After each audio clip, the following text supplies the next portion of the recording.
Ini sebetulnya sudah ide lama, tapi ternyata kepala daerah yang lama banyak omong-omong, Pak. Assalamualaikum warahmatullahi wabarakatuh. Teman-teman, kembali lagi di channel YouTube saya, Khairun Imam. Nah, ini ada video yang sangat menarik untuk kita simak bersama-sama, di mana ini merupakan pidato dari adik Presiden Prabowo Subianto, yakni Pak Hashim Joyo Hadikusumo, yang menyindir keras Anies Baswedan yang hanya bisa omon-omon tapi no action, teman-teman. Oke, sebelum kita masuk ke videonya, jangan lupa like, subscribe, dan share. Dan tanpa perlu berlama-lama lagi, mari kita mulai videonya berikut ini. Saya kira saya lebih tua dari banyak di sini ya. Mayoritas di sini itu bocah-bocil di sini, saya lihat. Termasuk Pak Amran. Saya bersaksi, Pak Menteri, tahun 85 Indonesia eksportir beras, antara lain ke negara-negara seperti Vietnam. Tahun 85 Indonesia membantu negara Vietnam dengan ratusan ribu ton beras. Tahun 85 itu 83, 84, 23, 83, 84. 85, 86 Vietnam mau kembalikan pinjaman beras itu. Indonesia kelebihan beras, Pak Amran. Bulog itu gudang-gudang penuh dengan beras. Sewaktu itu saya punya gagasan. Kalau Indonesia tidak perlu beras, Indonesia jual ke negara lain. Saya waktu pelakunya, Pak.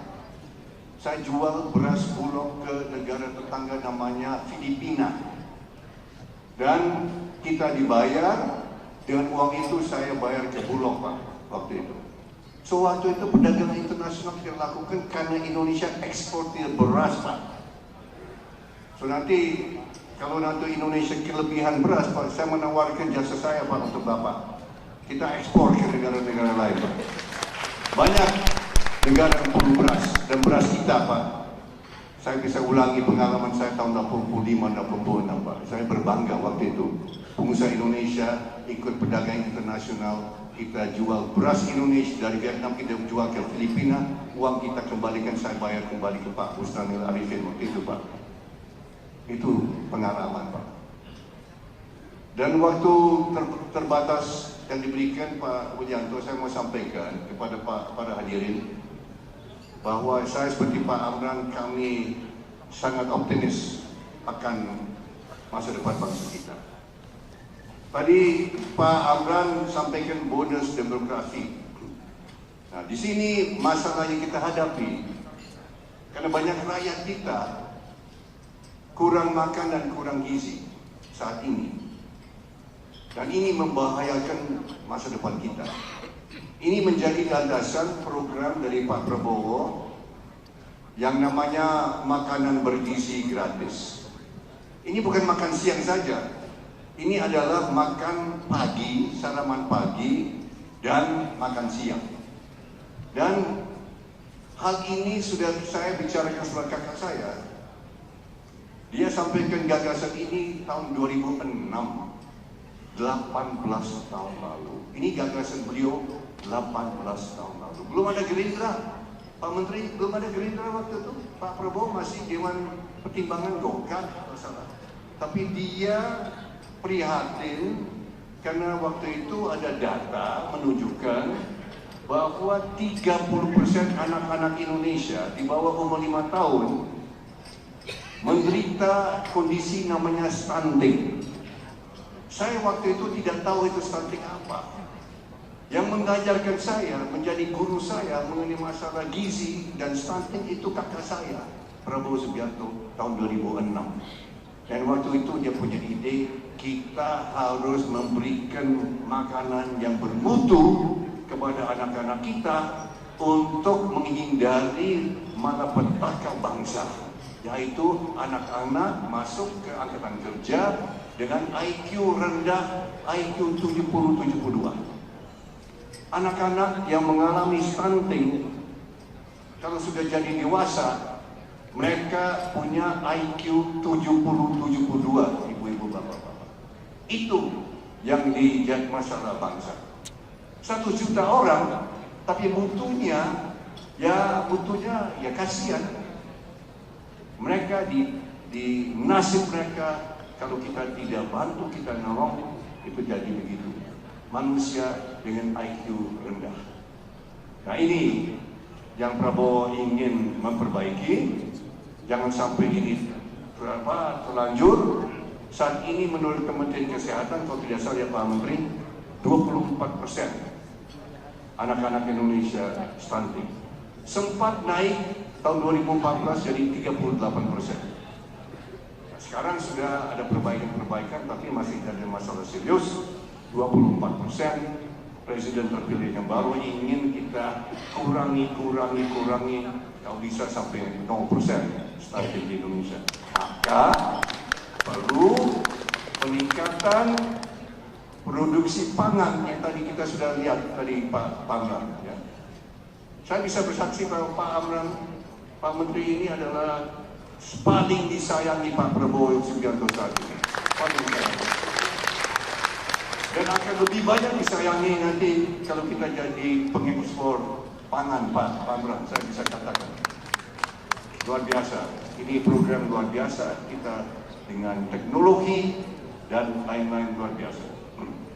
Nah, ada beberapa secara singkat, secara ringkas saya mau sampaikan karena saya lihat di sini ada banyak 80% ya pengusaha, ada juga anggota DPR, ya. Mungkin tanggal 1 ya akan dilantik bersama anak saya juga akan dilantik, insya Allah tanggal 1. Saya juga diundang, tapi disuruh duduk di luar, Pak. Nggak ada tempat untuk orang tua. Ya, nggak ada tempat orang tua di dalam. Lantik itu khusus untuk DPR. Nah, ada beberapa program yang ingin dilaksanakan Pak Prabowo. Selain dari makanan gratis, di pangan itu nanti dilaksanakan Pak Menteri, Pak Amran. Ada suatu penelitian baru akan didirikan kembali, yaitu Kementerian Perumahan. Tadi saya lihat, saya ketemu dengan mantan Ketua Umum REI, kalau tidak salah ya. Salah satu program yang Pak Prabowo ingin jalankan, karena ini program sangat serius. Menurut pemerintah, saat ini ada hampir 11 juta keluarga menunggu rumah layak huni. Hampir 11, kalau tidak salah 10,7 juta. Itu menunggu antrian Pak Menteri. Yang dilaksanakan sejak 10 tahun hanya 200.000 unit Pak Menteri. Ada setiap tahun 800.000 itu tumpuk terus sampai sekarang hampir 11 juta keluarga menunggu rumah layak huni. Di samping 10 juta itu, 11 juta itu, ada 27 juta rumah yang dianggap tidak layak huni. 27 juta. Berarti saat ini ada 37 juta keluarga yang menunggu atau memang pakai rumah tidak layak huni. Nah, kalau tidak layak huni berarti tidak sehat, karena tidak ada akses air bersih, tidak ada akses listrik yang cukup, banyak yang pakai lantai-lantai berupa tanah, itu banyak cacing-cacing. Ini bisa berakibat kepada anak-anak dengan stunting, karena stunting bukan hanya masalah gizi, tapi masalah lingkungan juga. Kalau anak-anak kecil kita minum air kotor dengan bakteri, dengan virus dan sebagainya, bisa mengakibatkan diare dan sebagainya. Maka Pak Prabowo sudah putuskan program besar. Program besar ini 2 juta unit rumah di pedesaan setiap tahun, dan 1 juta unit apartemen di perkotaan setiap tahun. Dan orang banyak yang skeptis, ragu-ragu, apa kita mampu dan sebagainya. Saya bisa katakan dalam hal ini kita mampu, dana akan ada, kita akan bangun. Saya berapa kali sudah ke luar negeri, saya sudah 2 kali ke Beijing. Kemarin saya pulang dari Qatar, ketemu dengan investor, ketemu dengan yang ingin berikan finance. Dari China sudah siap, dari Timur Tengah siap, banyak sudah mau bangun rumah-rumah untuk rakyat miskin kita. Karena ini bukan hanya amal saja tapi menguntungkan, tapi ini adalah untuk rakyat miskin kita. Terus ditanya bagaimana pengadaan lahan. Saya kira Pak Menteri sudah tahu lahan itu sangat-sangat susah untuk akuisisi. So, yang pertama saya bisa katakan, kita mulai di Jakarta. Di Jakarta ternyata ada perusahaan daerah namanya Pasar Jaya. Pasar Jaya memiliki 153 pasar. Ini sebetulnya sudah ide lama, tapi ternyata kepala daerah yang lama banyak omong-omong Pak Aman. Banyak no action talk only. Yang lama Pak, yang lama ya. Bapak ngerti kan yang saya maksudnya. Maka kita harus action. Yang saya Pak Prabowo sebut action, jangan omong-omong aja, action. Nah, yang akan kita laksanakan 153 pasar itu nanti kita akan jadikan kompleks perumahan. Rumah untuk rakyat miskin, Pak Menteri. 153 pasar, kita akan bangun 153 kompleks pasar-pasar itu di banyak. Nanti pasar-pasar itu nanti untuk pedagang kecil, menengah, dan koperasi itu nanti pakai tetap. Yang akan bangun nanti kontraktor-kontraktor. So kalau ada bapak-bapak di sini yang hadir, yang anggota pensi atau anggota apa kontraktor silakan nanti bisa ikut partisipasi membangun gedung-gedung. Kita mau bikin seperti Singapura. Kalau Singapura Pak Willy, Singapura saya ketemu dengan HDB. Saya pernah ketemu dengan HDB Singapura, pemerintah Singapura untuk bahas perumahan ini. Mereka baru selesaikan 1 juta unit apartemen baru tahun ini. Kita mau bangun 1 juta unit apartemen setiap tahun Pak Willy. Itu bedanya. Singapura 1 juta unit apartemen dalam 40 tahun pembangunan. Kita mau bikin 1 juta apartemen setiap tahun. Itu bedanya. Indonesia negara besar Bapak-Bapak Ibu-Ibu. Indonesia pasar besar. Pasar untuk Bapak-Bapak Ibu-Ibu pengusaha. Ini saya amat yakin. Dan begini, kalau Bapak-Bapak, Ibu-Ibu lihat target Pak Prabowo itu 8% per tahun, saya bisa katakan itu target 8% minimal. Itu floor. Kita ingin di atas itu. Dan 8% itu, menurut tim transisi waktu menghitung, itu 8% itu di luar perumahan, Pak. Di luar perumahan. Dan kita sudah pelajari pengalaman di China. Betul sekarang, sejak 7 tahun di China, sektor perumahan, real estate mandek. Ya, betul Pak. Ya, Bapak-Bapak mungkin ikut juga ya, invest di China ya. Mandek. Maka Indonesia akan jadi tempat untuk perumahan dan real estate. Kenapa? Karena saat ini Pak Menteri, saya baca dan saya lihat sudah pelajari, perumahan saat ini merupakan 14% dari GDP kita, Pak.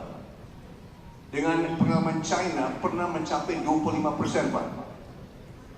Perumahan itu 25% dari GDP China, Pak, selama 35 tahun, Pak. Dari zaman Deng Xiaoping yang saya kagumi, Pak Teguh, saya paling kagum sama Deng Xiaoping. Prabowo juga kagum sekali sama Deng Xiaoping. Ya. Dan di tahun 82 dia mulai, ya 82-83 mulai di Shenzhen dan di tempat-tempat lain, sampai 2017 pemerintah China 25% itu dari perumahan dan konstruksi. Indonesia sekarang 14%, Pak Menteri. Nah, dengan perumahan ini, program kita ini, kita ingin mencapai juga 25%. Maka kita sangat optimis kita bisa tambah 1% lagi dari perumahan dan konstruksi. So ini kawan-kawan yang ikut dalam perumahan real estate ini saya kira kabar baik. Pemerintah akan betul-betul dengan mendirikan Kementerian Perumahan dengan Menteri Perumahan yang khusus menangani hal ini. So ini suatu hal dan saya bikin saya optimis. Ada juga program-program lain, misalnya penyebarluasan internet. Ini kita ingin internet sampai ke rumah-rumah orang miskin juga, bukan hanya orang kelas menengah ke atas. Ada program-program yang nanti, dan ini menurut McKinsey, konsultan internasional McKinsey sudah menyatakan bahwa setiap 10% rumah tangga yang dapat akses ke internet murah, ini bisa menambah 0,7 sampai 1,3% GDP, Pak Menteri. So ini kalau kita tambah ini di atas perumahan dan 8%, saya kira kita sudah mendekati 10% growth setiap tahun, Pak. Dan saya yakin bisa 10-15 tahun kita bisa 10% ke atas itu. So, saya sangat optimis.